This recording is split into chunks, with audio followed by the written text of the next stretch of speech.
حضرات محترم، آپ حضرات درس قرآن سماعت کریں گے آج، اور آج ہم نے درس قرآن کے لیے اس آیت کریمہ کا انتخاب کیا ہے۔ سب سے پہلے اس کا تعلق سماعت فرمائیے۔ یہ تیسرا سپارہ ہے اور سورہ آل عمران ہے، اور اس کی آیت نمبر جو ہے وہ 21 ہے۔ اللہ نے اس میں ارشاد فرمایا، ان الذین یکفرون بآیات اللہ، اور وہ لوگ جو اللہ کی آیتوں کا انکار کرتے ہیں، وَيَقْتُلُونَ النَّبِيِّينَ بِغَيْرِ الْحَقِّ، اور اللہ کے نبیوں کو ناحق شہید کرتے ہیں، وَيَقْتُلُونَ الَّذِينَ يَأْمُرُونَ بِالْقِسْطِ مِنَ النَّاسِ، اور عدل و انصاف کے ساتھ نیکی اور بھلائی کا حکم دینے والوں کو قتل کرتے ہیں، فَبَشِّرْهُمْ بِعَذَابٍ أَلِيمٍ، انہی کے لیے دردناک عذاب کی خوشخبری سنا دیجیے۔ حضرات محترم، یہ تھا آیت کریمہ کا آسان اور سادہ سا ترجمہ اور مفہوم۔ یہ کون لوگ تھے؟ کن لوگوں نے اللہ کی آیتوں کا انکار کیا، کن لوگوں نے اللہ کے نبیوں کو شہید کیا، اور کون لوگ تھے جو نیکی اور بھلائی کا حکم جو دیا کرتے تھے ان کو بھی قتل کر دیا کرتے تھے؟ یہ قوم بنی اسرائیل تھی، یہ قوم بنی اسرائیل تھی۔ قوم بنی اسرائیل کے یہاں 3 گناہ بیان ہوئے ہیں۔ پہلا گناہ کیا ہے؟ انہوں نے اللہ کی آیت کا انکار کیا ہے۔ دوسرا گناہ کیا تھا؟ انہوں نے نبیوں کو ناحق شہید کیا ہے۔ اور تیسرا کیا تھا؟ وہ انصاف کے ساتھ جو بھلائی کا حکم دیتے تھے انہیں بھی قتل کیا ہے۔ تو ایسے لوگوں کے لیے اللہ نے دردناک عذاب کی خوشخبری سنائی ہے۔ فَبَشِّرْهُمْ بِعَذَابٍ أَلِيمٍ، انہی کے لیے دردناک عذاب کی خوشخبری اور نوید ہے۔ حضرات محترم، یہ بنی اسرائیل قوم تھی، انہوں نے ایک دن کے اندر 43 لوگوں کو، انبیاء کو شہید کیا۔ 43 کو جب شہید کیا نا 43 کو، تو کچھ صالحین لوگ جو تھے وہ کھڑے ہو گئے، کچھ صالحین لوگ کھڑے ہو گئے۔ انہوں نے کہا کہ تم نے یہ ناحق قتل کیا ہے، تم نے ٹھیک نہیں کیا۔ ان کو منع کرنے لگے، بھلائی کا حکم دینے لگے کہ نبیوں کو ناحق قتل نہ کرو۔ تو ان لوگوں نے کیا کیا؟ شام کے وقت میں ان 70 صالحین کو بھی قتل کر دیا۔ صبح میں کچھ، شام میں کچھ قتل کر دیا۔ تفسیر ابن کثیر کے اندر ہے، حضرت عبیدہ بن جراح رضی اللہ عنہ سے روایت ہے، نبی کریم صلی اللہ علیہ وسلم سے پوچھا گیا، یا رسول اللہ صلی اللہ علیہ وسلم، سب سے زیادہ دردناک عذاب کس کو ہوگا؟ نبی پاک علیہ السلام نے ارشاد فرمایا، سب سے دردناک عذاب جو ہوگا نا، جس نے نبی کو قتل کیا ہوگا اس کو ہوگا، یا پھر اس کو ہوگا جنہوں نے عدل، انصاف و بھلائی کو حکم دے رہے ہوں گے، نیکی کی دعوت دے رہے ہوں گے، برائی سے روک رہے ہوں گے، پھر ان کو قتل کیا ہوگا، اس کو بھی دردناک عذاب ہوگا۔ انہی قتل ہونے والوں میں سے ایک اللہ کے نبی ہیں جن کا نام حضرت یحییٰ علیہ السلام ہے۔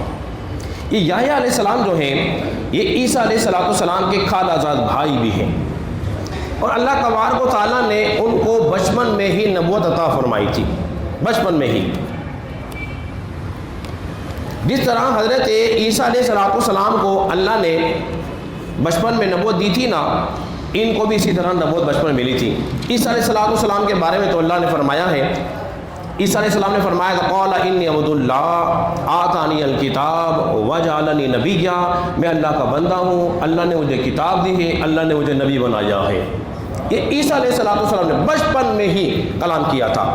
اس کے بعد حضرت یحییٰ علیہ السلام نے بھی بچپن میں کلام کیا، یا یحییٰ خذ الکتاب بقوہ، اے یحییٰ، اے ہمارے نبی، کتاب کو مضبوطی کے ساتھ تھام لو، مضبوطی کے ساتھ۔ پھر فرمایا وآتیناہ الحکم صبیہ، اور ہم نے بچپن میں ہی انہیں نبوت عطا فرمائی تھی۔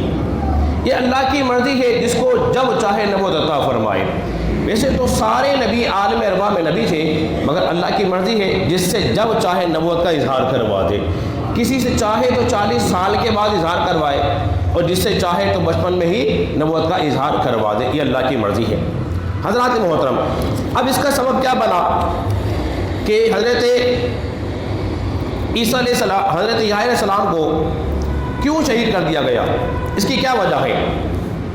اس کی دو وجوہات علماء کرام نے بیان فرمائی ہیں، یہ کثیر تاریخ ابن کثیر میرے سامنے رکھی ہوئی ہے۔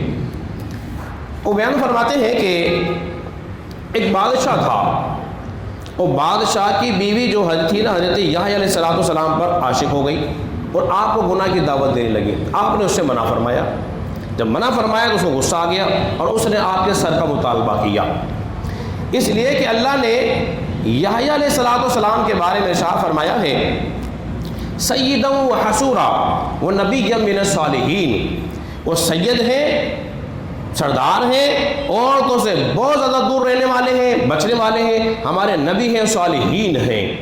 اللہ نے قرآن مجید فرقان حمید کے اندر یہ ارشاد فرمایا۔ کیسے ممکن تھا کہ پھر وہ کسی عورت کے بہکاوے میں آ جاتے؟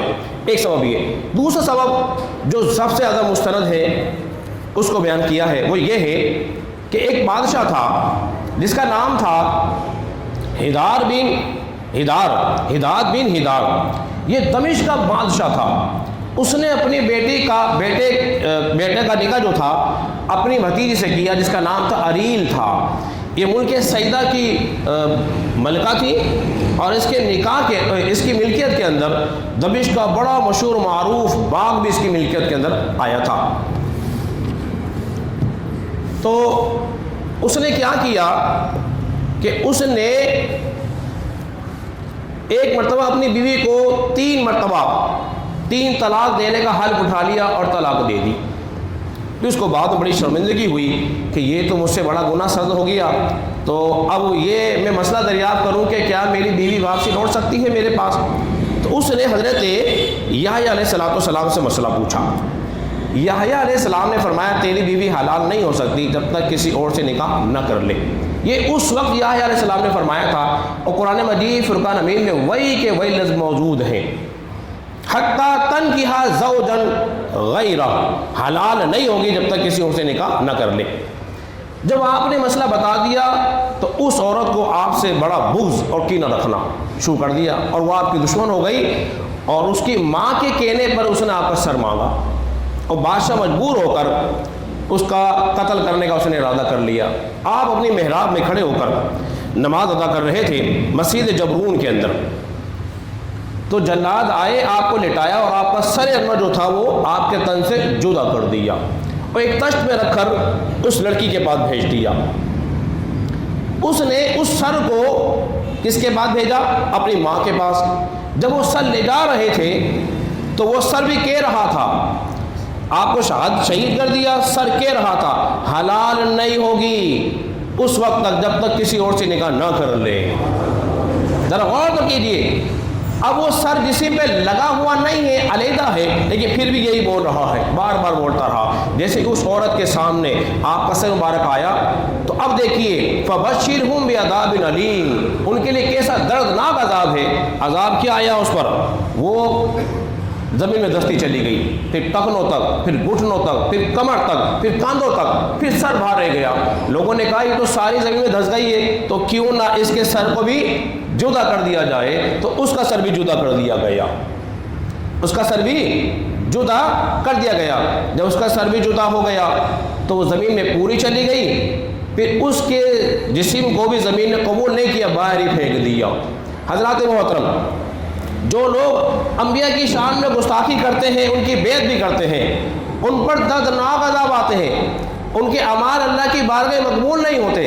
تو اب ہمیں درس قرآن سے یہ معلوم چل رہا ہے کہ انبیاء کی تعظیم کرنی ہے، تکریم کرنی ہے۔ جو لوگ انبیاء کے نائبین کو برا بھلا کہتے ہیں تو ان پہ بھی دردناک عذاب آتا ہے۔ اللہ رب العزت کی بارگاہ میں دعا کرے کہ اللہ تعالیٰ ہم سب کو سمجھنے اور عمل پیرا ہونے کی توفیق